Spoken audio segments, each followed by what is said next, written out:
पुस्तक मानसिक दृढ़ता आणे झुमिला पुस्तक मेलार चतुर्थ संध्या। नमस्कार दर्शक बंधु, सूर्यास्त न्यूज को स्वागत करुच्ची मु विश्व प्रकाश खुंटिया।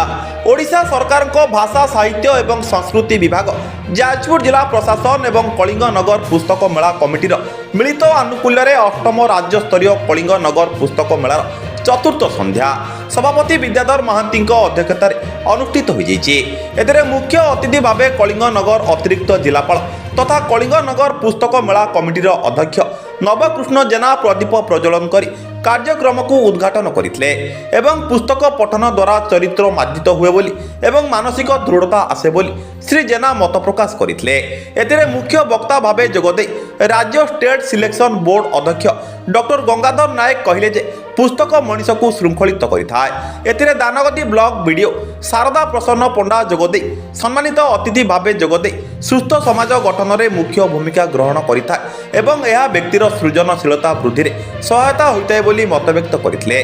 संपादक डॉक्टर कुश चंद्र प्रधान संपादकीय विवरणी पाठ करते एवं वीरकिशोर साहू मंच निमंत्रण एवं अतिथि परिचय प्रदान करते।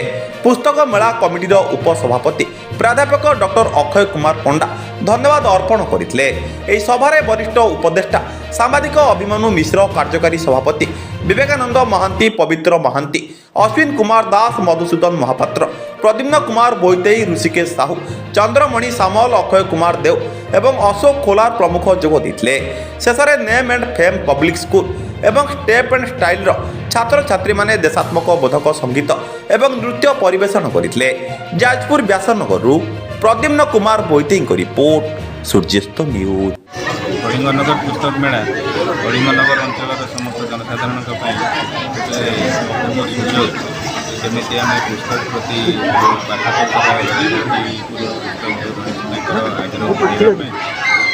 कर्मकर्ता गोटे चेष्टा विभिन्न अंचल विभिन्न प्रकाशक पुस्तक नहीं विभिन्न